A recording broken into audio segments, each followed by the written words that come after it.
Jungle. Hello friends, welcome to Edify. This is our second video and in this we are going to talk about Dalton's atomic theory. So ये हमारा first video के बाद आने वाला continuation है जहां पर हम लोग डाल्टन्स एटॉमिक थ्योरी को डिस्कस करेंगे. नाउ पहले वीडियो में हम एटम्स मॉलिक्यूल्स के बारे में हमने देखा कि वहां पर एटम्स के बारे में हमने जाना वो क्या होते हैं, मॉलिक्यूल्स के बारे में थोड़ा बहुत जाना. आज हम लोग उसका सेकंड पार्ट में देखेंगे कि जॉर्ज डैल्टन के दिए हुए एटॉमिक थ्योरी को हम लोग स्टडी करेंगे कि उन्होंने क्या क्या एटम्स के बारे में और हमें बताया. सो एटॉमिक थ्योरी में जाने से पहले हम लोग ये देखेंगे कि जॉन डाल्टन कौन थे. सो जॉन डाल्टन एक इंग्लिश साइंटिस्ट बोल सकते हैं हम लोग थे और उन्होंने एटॉमिक थ्योरी के साथ साथ और भी बहुत सारे लॉज एंड थ्योरीज को हमें बताया, जिनमें से कुछ अगर हम लोग देखते हैं तो एटॉमिक थ्योरी तो है ही, साथ साथ law of multiple proportion, Dalton's law और कलर ब्लाइंडनेस, ये भी उनके काम है. और आज जो हम लोग देखने वाले हैं जिसके मतलब कि अपने इतने सारे लॉ देने के बाद वो जिस काम के लिए फेमस हुए, सबसे ज्यादा फेमस तो सभी के लिए हुए, लेकिन जिसके लिए सबसे ज्यादा दुनिया उन्हें याद रखती है वो है एटॉमिक थ्योरी. सो आइए हम लोग इसे स्टार्ट करते हैं. और सबसे पहला हम लोग पोस्टुलेट देखेंगे कि उन्होंने क्या बताया था. फर्स्ट लॉ कि all matters are made up of very tiny particles called atoms. So देखने वाली बात यहाँ पर मैटर के बारे में हम लोग इसमें बात कर रहे हैं. एंड मैटर को हमने फर्स्ट वीडियो में डिस्कस किया कि matter is anything which has mass and occupy space. So over here कि कोई भी मैटर को स्टडी करने पर ये मालूम होता है कि वो बने हुए उनमें प्रेजेंट सबसे छोटे पार्टिकल को ही एटम कहते हैं. तो मैटर को एग्जांपल के तौर पर हम लोग कुछ भी ले सकते हैं. अपने आसपास पाए जाने वाले जो सामान है जैसे टेबल, पेंसिल, चेयर और ये ऐसे बहुत सारे सामान होते हैं. तो यहाँ पर मैं एक घर का एग्जांपल लूंगा. सो एक घर को एग्जांपल लेते हैं. तो घर किस चीज से बना होता है हम लोग पहले ये स्टडी करते हैं. घर बनाने के लिए जो रॉ मटेरियल्स की जरूरत होती है हमें, उनमें से एक होता है ब्रिक्स, दैट इज ईंट के इस्तेमाल की जाती है. तो उसी तरह जिस तरह एक घर को अगर हम लोग तोड़ेंगे, ब्रेक डाउन करेंगे, तो उनमें प्रेजेंट जो सबसे छोटी पार्टिकल्स होती है दैट इज अ ब्रिक, उसी तरह किसी भी मैटर को ब्रेक डाउन करने पर उनके सबसे छोटे पार्टिकल होते हैं जिससे वो बना होता है, that is atom. I hope first postulate आपको समझ में आया होगा. जिस तरह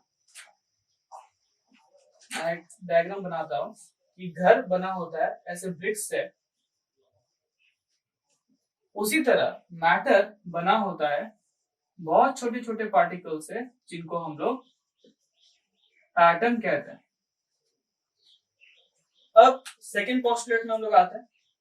atoms are indivisible particle which cannot be created और डिस्ट्रॉयड. तो एटम्स ऐसा चीज होता है जिनको हम लोग खुद से नहीं बना सकते और ना ही डिस्ट्रॉय कर सकते हैं. एक एग्जांपल लेंगे हम लोग. हाइड्रोजन और ऑक्सीजन का एक केमिकल रिएक्शन में जब हम लोग हाइड्रोजन एंड ऑक्सीजन का इस्तेमाल करते हैं, ये दोनों हमारे रिएक्टेंट्स हो जाते हैं केमिकल रिएक्शन में. और मान लेते हैं कि हाइड्रोजन से हम लोग 2 एटम ले रहे हैं और ऑक्सीजन का 1 एटम इस्तेमाल कर रहे हैं. तो जो प्रोडक्ट मिलेगा, प्रोडक्ट हमें क्या मिलता है, एक water molecule, that is hydrogen plus oxygen से जो हमें मिलता है. तो प्रोडक्ट में भी मैंने ये लिखा है H2O, यानी कि जब हमने इस एक्सपेरिमेंट में हाइड्रोजन के 2 एटम इस्तेमाल किए और ऑक्सीजन का 1, तो प्रोडक्ट में भी हमें हाइड्रोजन का 2 ही एटम मिला और ऑक्सीजन का 1 एटम मिला. यानी कि इस एक्सपेरिमेंट में कहीं पर भी हमने ना ही कोई चीज क्रिएट किया है, कोई एटम को ना ही हमने क्रिएट किया नया, और ना ही इनमें से किसी एटम को हमने डिस्ट्रॉय किया. तो ये पोस्टुलेट बहुत अच्छी तरह से आई थिंक क्लियर हो गया है कि हम लोग किसी भी एक्सपेरिमेंट में ना ही क्रिएट कर सकते हैं एटम को, ना ही डिस्ट्रॉय कर सकते हैं. तो ये दो लॉज हो गई डाल्टन की. थर्ड लॉ में जाते हैं, देखते हैं नाउ. अब यहाँ पर हम थर्ड पोस्टलेट को देखें क्या बोलता है कि atoms of an element are identical by mass and by chemical property. ये पोस्टलेट हमें ये बता रहा है कि किसी भी एलिमेंट को जब हम लोग एग्जामिन करेंगे, एग्जाम्पल के तौर पर हम यहाँ पर कार्बन लिखते हैं, और एक कार्बन के एटम को जब एग्जामिन करेंगे हम लोग तो उसके मास और सारी केमिकल प्रॉपर्टीज एक जैसी ही होने वाली है। इट मीन्स दैट कि carbon atoms mass and all it's chemical properties will be same, सब आपस में आइडेंटिकल होने वाली है। लेकिन अगर हम लोग कार्बन के बजाय कोई दूसरी एलिमेंट लेते हैं, जैसे ऑक्सीजन लिया हमने, तो ऑक्सीजन के एटम्स जो मास होगा उनका और जो केमिकल प्रॉपर्टीज होगी उनकी, वो कार्बन से डिफर करेगी। यानी कि atoms of an element are identical by mass and chemical property. इस एलिमेंट की जो एटम्स है वो आपस में उनका मास और केमिकल प्रॉपर्टीज मैच करेगा। उसी तरह ऑक्सीजन की एटम्स की प्रॉपर्टीज और मास आपस में मैच करेगी, लेकिन दोनों की प्रॉपर्टीज और उनका मास आपस में मैच नहीं करने वाली, दोनों एलिमेंट सेपरेट है। Total there are 118 elements right now, and उन सारे की प्रॉपर्टीज एंड मास एक दूसरे से डिफर करती है। अब आते हैं हम लोग फोर्थ पोस्टुलेट में, atoms combine in small ratio two form compounds. इसे ऐसे भी बोल सकते हैं कि atoms combine in ratio of small number two form compounds. तो इसका मतलब क्या हो रहा है? इसका मतलब ये हो रहा है कि जैसे कि हमने पिछला एग्जांपल लिया था वाटर का, यहां पर हाइड्रोजन के 2 एटम्स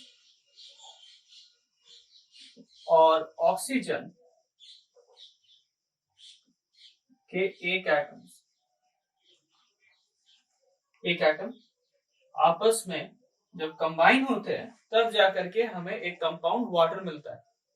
तो कोई भी कंपाउंड बनाने के लिए हमें एटलीस्ट 2 या 2 से ज्यादा एलिमेंट्स की जरूरत होती है। तो वो आपस में स्मॉल रेशियोज में कंबाइन होकर के एक कंपाउंड बना करके हमें देता है।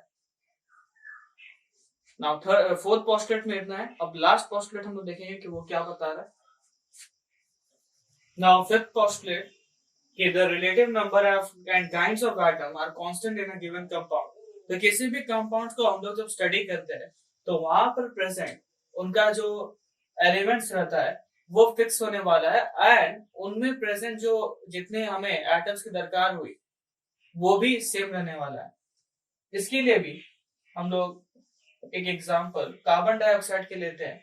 इसमें जो कार्बन एंड ऑक्सीजन हमने इस्तेमाल किया है, जिस तरह ये पोस्टुलेट बता रहा है कि the relative number and kinds of atom, तो कार्बन डाइऑक्साइड गैस प्रिपेयर करने के लिए हमें 2 एटम की जरूरत पड़ी। एक हो गया कार्बन, एक हो गया ऑक्सीजन।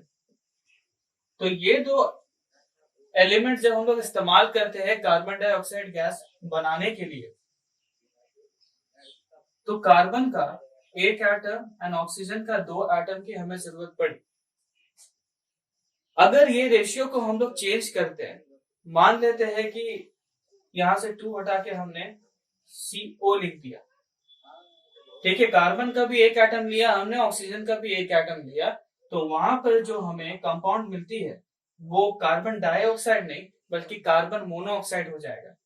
यानी कि इस एक्सपेरिमेंट में तो CO2 कार्बन की एक एंड ऑक्सीजन की 2 एटम्स है, लेकिन जहां पर हमने एटम डिक्रीज कर दिया, उनका रेशियो को चेंज कर दिया, तो वो कार्बन डाइऑक्साइड नहीं बल्कि अब कार्बन मोनोऑक्साइड बन चुकी है।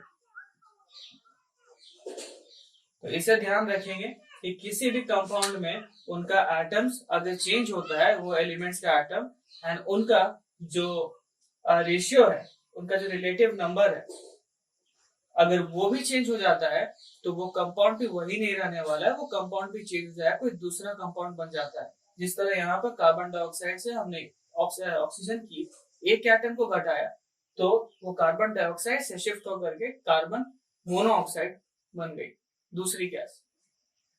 सो आई होप आपको हमारा वीडियो समझ में आया हो और अच्छा लगा हो। अगर कोई भी चीज आपको इसमें डाउट है या कोई पार्ट नहीं समझ में आए तो आप कमेंट सेक्शन में जा करके हमें वो चीज बता सकते हैं। और अगर आपको ये वीडियो अच्छा लगा हो तो please like and subscribe. Thank you.